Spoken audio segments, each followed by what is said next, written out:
The Office of Naval Research. Innovations for the Future Force. U.S. Navy Autonomous Swarm Boats. The future is now. With autonomous swarm boats, unmanned Navy vessels can overwhelm an adversary. A first-of-its-kind technology enables swarming capability, which gives our naval warfighters a decisive edge. The U.S. Navy is unleashing a new era in advanced ship protection.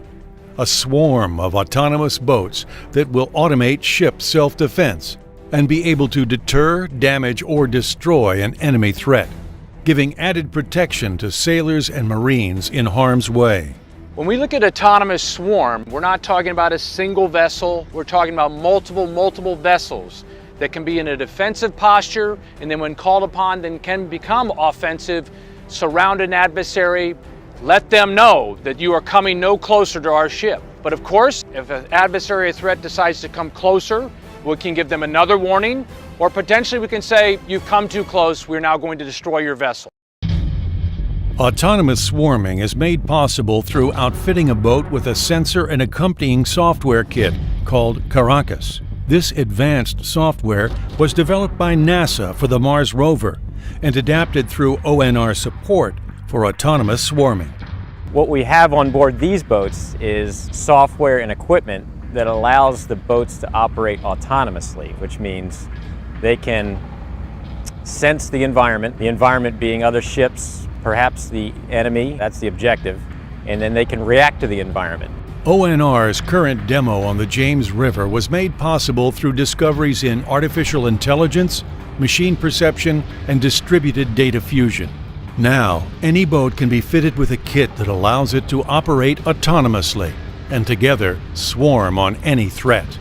This new technology can be used to help prevent attacks like the damage caused to the USS Cole by one small boat. USS Cole was attacked in October of 2000. 17 of our sailors were killed in that attack. It's a constant reminder every time we walk the passageways of the importance of being vigilant. Autonomous swarm boats can be a force multiplier. Something like this technology is very useful where you want to have assets out there that can patrol around you almost like guard dogs, and they can give the CO of that ship the intent of another boat that's coming in. And what's new in this exercise is that we're extending Caracas to 5 small boats so they engage in this multi-boat swarming behavior. From an operational perspective, the swarm is starting where there is a swarm of unmanned autonomous vehicles that are protecting a high-value unit. The ship, the designated good guy, is the Relentless, serving double duty as the floating lab, monitoring the demo as the swarm scenario unfolded. As they get further into a congested environment, a red or an adversary approaches, and the swarm will go and surround the adversary and defend the ship and then come back and continue to protect the ship. Sam Calabrese of Seaward Services Incorporated piloted the designated bad guy. I know if I was the actual target, it'd be pretty intimidating to see 5 boats rushing at you. Autonomous swarm boats and swarming capability give naval commanders options to deter, damage, or destroy hostile vessels. I think the idea of controlling small boats that are not only unmanned, but they're able to have machine perception, they're able to perceive things without a human being in the loop, and then they're able to make decisions, which in this context means planning their route or planning their action. That can be a game changer because that opens up a whole new set of missions that can be done without a human on board that asset. The swarm technique is applicable to multiple vessels in multiple scenarios. Autonomy kits can be packaged for deployment. Modules for artificial intelligence and data fusion can be put into packages and deployed from surface assets anywhere. And the demo of this revolutionary capability has been pulled together by a team of the best in the field. The team included experts in the field of science and technology from ONR, warfare centers, industry, academia, university-affiliated research centers, with support from the U.S. Coast Guard and Operational Navy.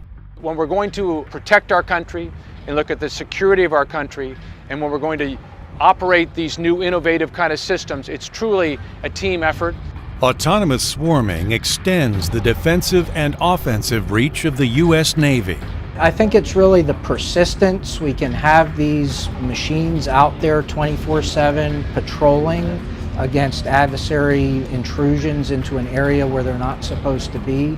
The boats that became autonomous are already in the Navy inventory, on board the Navy's surface combatants, destroyers, and cruisers. You don't have to go out and purchase a new vessel. You take any of these vessels out here that the Navy already has, we unman them, we put the system on it, you put the eyes and ears, depending on what kind of mission you want to do, on the vessel, and then let it go do its mission. And this allows the sailors to remain back aboard the cruiser or destroyer, or perhaps it's a carrier, to be able to go through their normal watch rotations and to allow the boats to operate out there and be monitored by the sailors. The autonomous swarm boat demo was a resounding success. It makes you understand the work that you put in, and all those many hours, it was worth the time and the effort, and we worked towards it, and seeing it go unmanned for the first time, it was a wonderful experience. Bringing these autonomous systems that sailors can control and sailors can provide the kind of capability we need, we will always keep our ships safe, our sailors safe. We'll keep those ports and those seaways open for commerce and protect our country. For more information, please contact the Office of Naval Research.